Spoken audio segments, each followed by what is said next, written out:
In the heart of Abuja, where power hums through marble floors and security escorts are louder than sirens, lived a man whom many called the people's politician. Chief Olumide Adebayo was a name that carried weight, heavy like the gold-plated pen he used to sign policy into law, and sharp like the custom-fitted suits that clung to his broad shoulders. At 49, he had the aura of a seasoned kingmaker, his face carved with just enough age to be wise, and just enough charm to be disarming. His mansion sat on a hilltop, guarded not only by concrete fences and armed men but also by perception. From the outside, everything sparkled: the polished tiles, the lawn trimmed to perfection, and the string of black SUVs always gleaming in the driveway. Journalists called him a modern-day statesman. His social media was a symphony of charity events, press conferences, and photo ops of him feeding orphans or commissioning boreholes.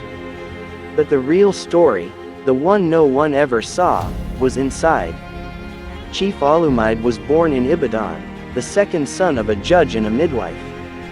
Raised in a household where words carried the weight of law and medicine, he learned early that presentation was everything. His father wore silence like a robe, and his mother prayed like she was speaking directly to heaven. He grew up in a world where emotions were trimmed down to usefulness. So, Olumide learned to become exactly what people needed him to be. At university, he studied law but lived politics. His charisma didn't just attract crowds, it disarmed them. He was articulate, fiercely intelligent, and deeply calculated. He believed in causes, yes, but he believed in control even more. And so he climbed. Student union leader, local government chairman, House of Reps member, and eventually, Minister of Urban Development. But none of it would have happened without her, Adama Adebayo, née Suleiman. If Olumide was the power, Adama was the poise. Born and raised in Zaria, Adama was the only daughter of a retired army general and a House of Fulani textile heiress.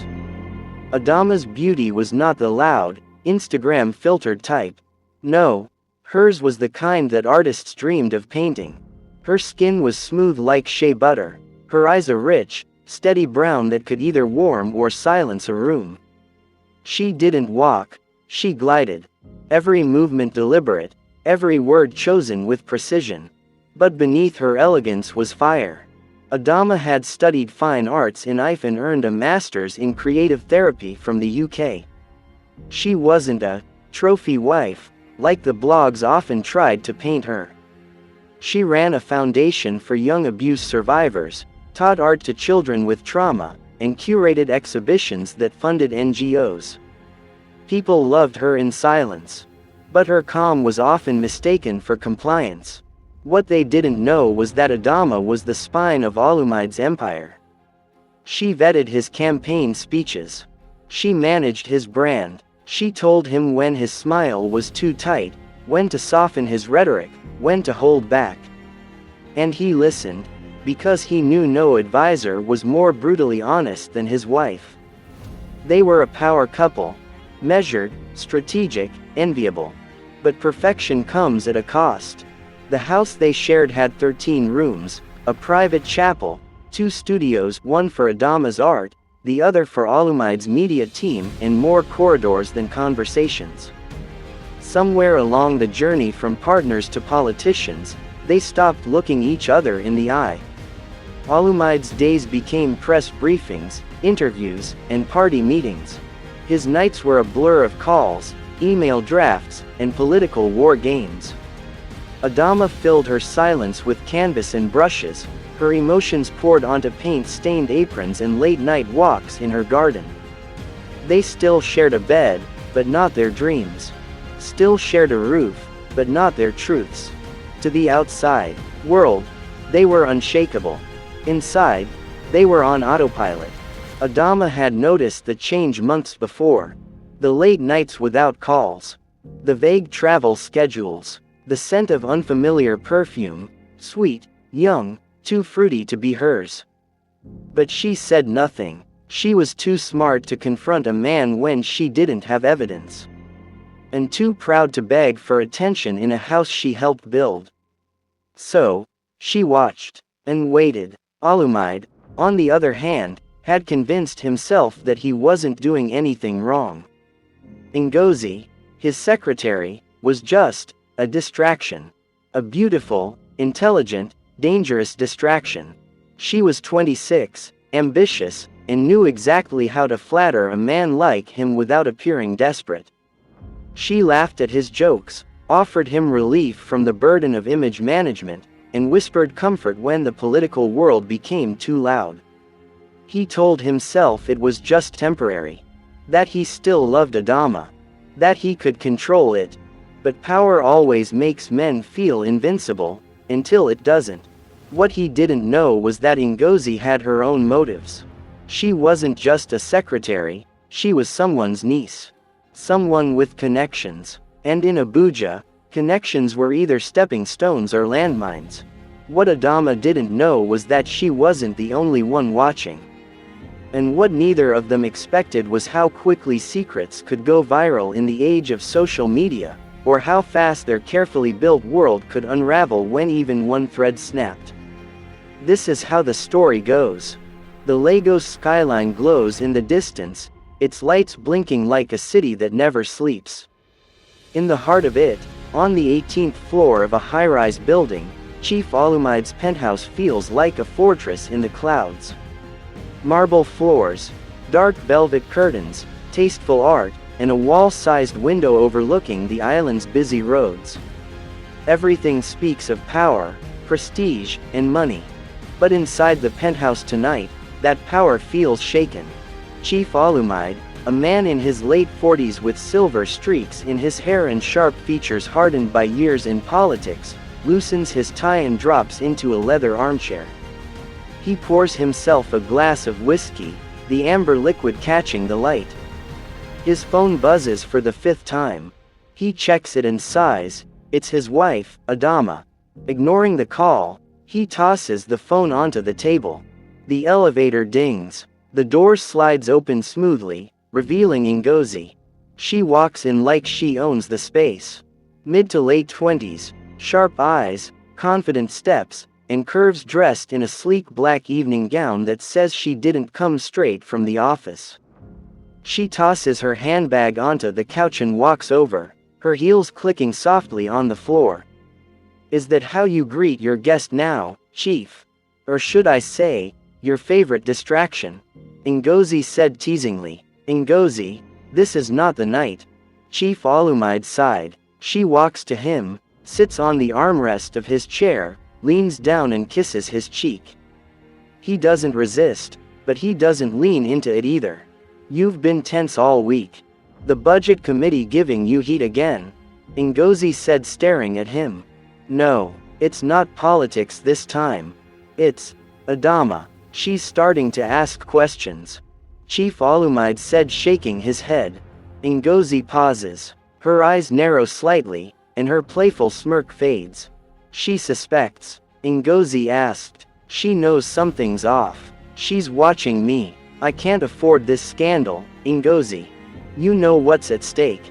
Chief Olumide replied. Ngozi stands, walks over to the window, and stares out at the city. She doesn't have proof. And honestly, Chief, when's the last time she made you feel alive? Like I do, Ngozi said almost seductively. That's not the point, Chief Olumide said quietly. There's silence. She walks back slowly, kneels in front of him, placing her hands on his knees. Do you regret it? She suddenly asked him. He doesn't answer immediately. He takes a sip of whiskey, then meets her eyes. I regret getting caught up in this mess. But I can't deny you've been a comfort. A dangerous one. Chief Olumide agrees. The air grows thick with tension. She leans in, and they kiss. It's slow at first, but then his hands cup her face, and the passion flares. But just as quickly, he breaks away. She's on her way home. Chief Olumide said, almost panting. He grabs his phone. The screen shows Adama's message. Heading back soon. Want to talk tonight? So this is it. You're choosing her over me? Ngozi asked coldly. I'm choosing not to destroy my life. I don't want to lose my marriage, my children, or my career because of a mistake I let carry on for too long. Chief Olumide said. She stands up, angry, but holds her composure. Funny. You never called it a mistake when you were in my bed. Ngozi spat angrily. Suddenly, a loud creak echoes through the room. Both freeze. The balcony door, slightly ajar, swings a little in the wind. But for a moment, they both think it's something, or someone, else. The guilt hangs so heavy that even the wind feels like judgment. This is getting too close. We have to stop, Chief Olumide said softly. She stares at him, betrayed, her arms crossed. But she says nothing. The moment is shattered. She picks up her purse, gives him one last look, and heads for the door. I hope your perfect life is worth the lies, Ngozi said before leaving. The elevator closes behind her. Olumide remains still, the glass of whiskey in his hand trembling slightly. The sun filters through the curtains of a pristine mansion tucked away in Lekki. The house is quiet, too quiet. Chief Olumide sits at the breakfast table with a newspaper spread out before him. He isn't reading. His mind is elsewhere. The clinking of cutlery brings him back to the present. Across from him, Adama, his wife of 20 years, sips her tea slowly. She's in her early 40s, graceful and elegant, with a kind face that has grown distant in recent months. She stares at him over the rim of her cup. There's no anger in her eyes, just something colder, suspicion. You didn't hear me come in last night, Adama said casually. I was asleep. Long day at the office. Chief Olumide replied without looking up. Of course. Late meetings. Every night, Adama called out. There's a sharpness in her tone, but it's wrapped in calm. He finally meets her eyes. They hold his gaze a second too long. Adama, if you have something to say, just say it. Chief Olumide said almost quickly. I've seen the changes, Olumide. The sudden work trips. The locked phone. The distance. I may not say much, but I notice everything.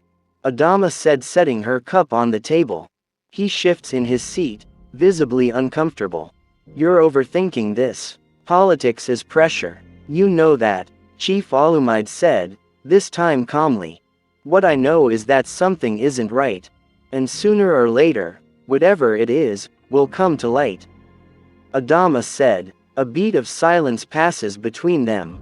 Suddenly, their teenage daughter, Tolu, walks in with her phone in hand, still in her pajamas. She's 16, sharp-tongued, and too observant for her age. Daddy, why is your secretary trending on Twitter? Tolu said without her face up. What? Chief Olumide snapped. Trending? Adama asked quietly. Tolu holds up her phone. On the screen is a blurry photo. Ngozi exiting a luxury apartment building late at night, wearing the same black dress. The caption said, an NBSP, who's Chief Olumide's mystery woman? Lagos paparazzi don't sleep. Olumide's hands tremble as he grabs the phone. His eyes scan the post, and the comments. Comment 1. Nah, this secretary day chop national cake o. Comment 2. Married man no day fear God again. Comment 3. She no even hide. Bold mistress of the year. Who posted this? Where did this come from? Chief Olumide reacted, his voice rising. It's all over X. Even blogs are picking it up. You might wanna do damage control, Daddy. Tolu shrugged. Adama rises from her chair slowly. You said no one knew. Adama said coldly. I didn't. Adama, listen, it's just gossip. Nothing's confirmed. But it's true, isn't it? An NBSP, Adama said, cutting him off. She doesn't wait for an answer. Her face, once calm, hardens. She walks out of the room without another word. Chief Olumide slumps into his chair, shoulders heavy. His once tightly controlled life is beginning to slip. His phone starts to ring, his party's media advisor. This is a disaster, Chief Olumide mutters. As he picks up the call, Tolu quietly exits, shaking her head. Ngozi sat alone in her apartment. She scrolled through the same viral post. Her hands shaked. There's a knock at her door. She looks through the peephole and gasps. One late afternoon at the NBSP, political party headquarters. A high-rise building in Ikoyi, Lagos.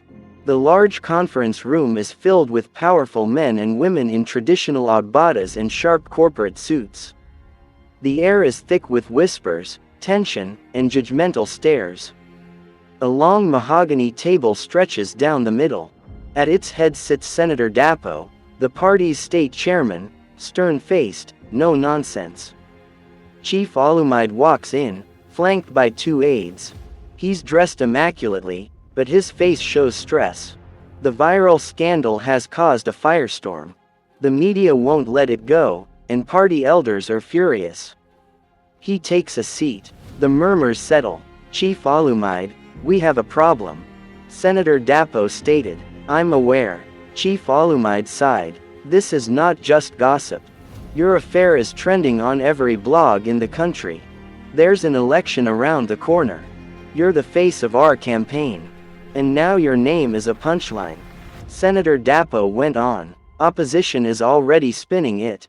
Hashtags like corrupt and careless are going viral. You've given them ammunition. One of the party members said irritatedly. Are we running a politician or a soap opera star? Another one said sarcastically. Laughter breaks out.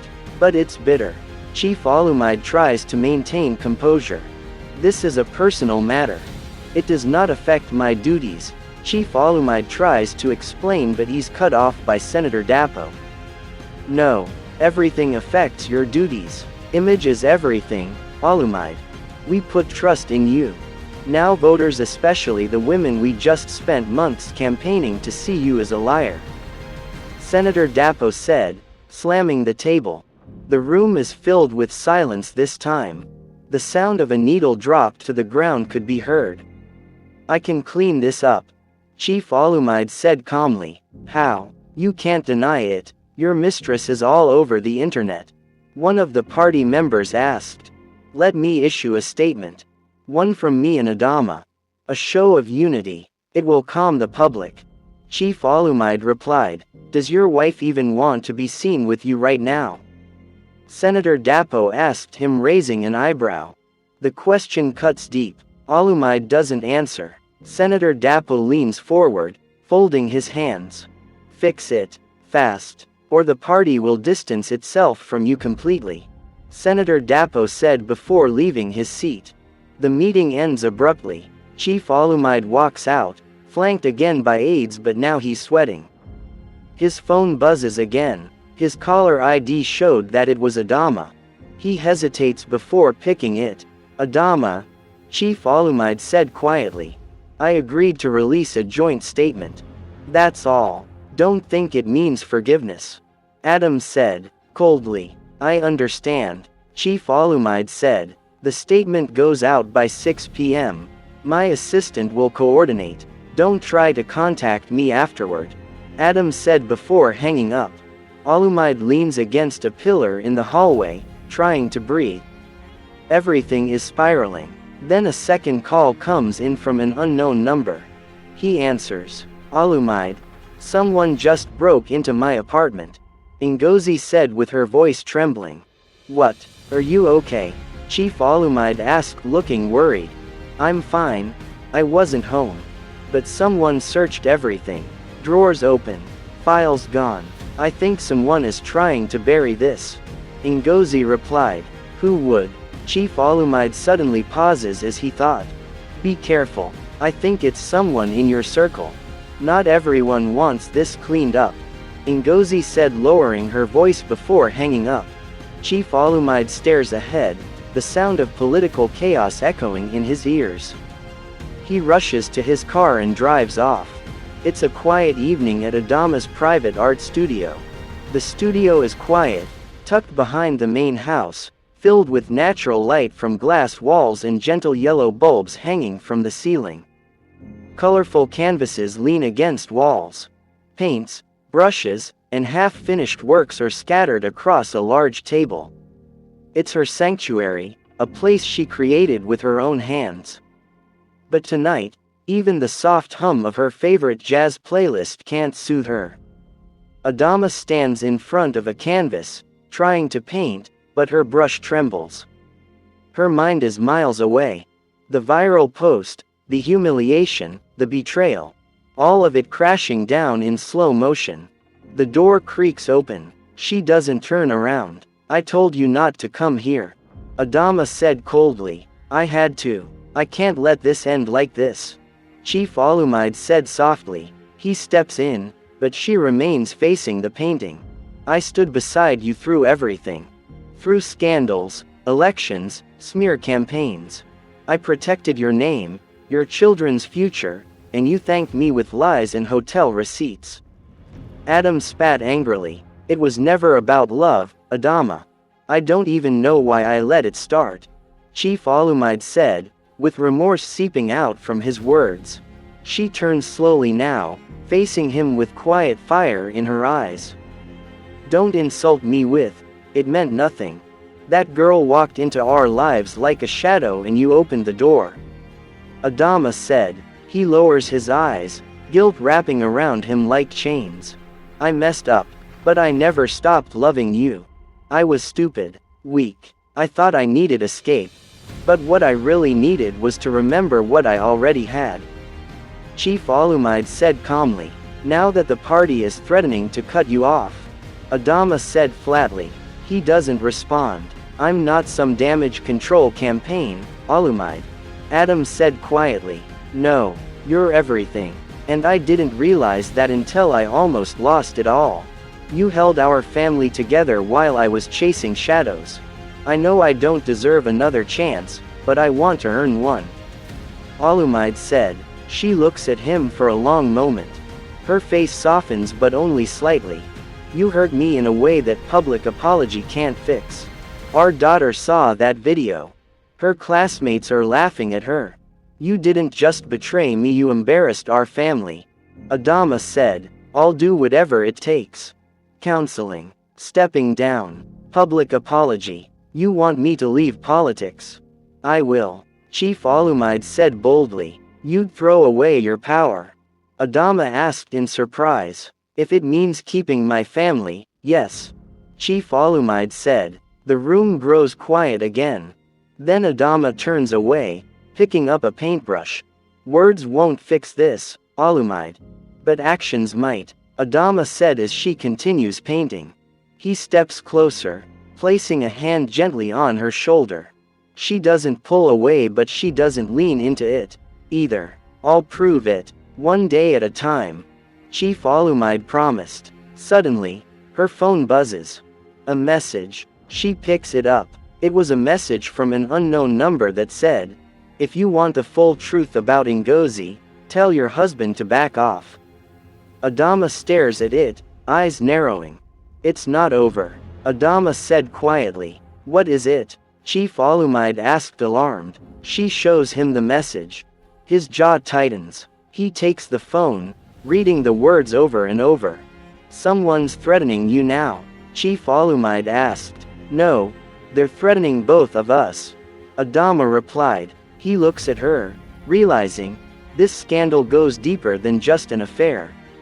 Someone is pulling strings, someone who doesn't want them to reconcile, someone who wants him out of the picture entirely. The lights flicker for a second. They both look toward the window. In the distance, a black SUV idles just beyond the gate. "Do you have enemies we don't know about?" Adama asked with tension in her voice. "More than I can count," Chief Olumide said grimly. 2 days later, Chief Olumide invites politicians and NBSP for a private political retreat at a discreet estate in Eat, hidden away from the chaos of Lagos. Politicians, power brokers, and media consultants gather for a crisis retreat to decide the fate of Chief Olumide's political career. Inside a marble-floored conference lounge, men in Ogbadas whisper, and phones buzz non-stop. Chief Olumide walks in, flanked by his lawyer and communications director. He's exhausted but determined. His marriage is on thin ice.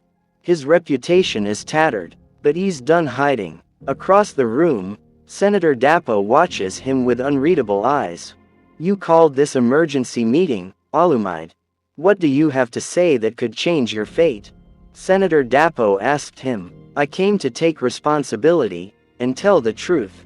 Chief Olumide said firmly. The room goes quiet. I made a mistake. I betrayed my family. I misrepresented myself. But there's more going on here than just an affair. Chief Olumide started. He tosses a file on the table, which contained photos, timelines, email printouts. 2 days ago, my wife received a threat.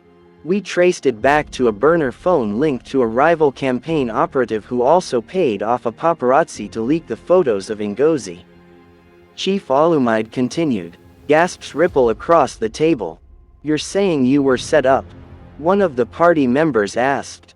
I'm saying my actions gave them the opportunity. But this scandal was amplified to destroy me. And now they're targeting my family. Chief Olumide replied. He turns to Senator Dapo. I'll step down from the campaign if you wish. But first, let me clean this up properly with your support. Chief Olumide said. Everyone looks to Dapo, who strokes his chin, thinking. Handle it without dragging the party further into chaos, and you may have a future. Senator Dapo said. That's all I ask.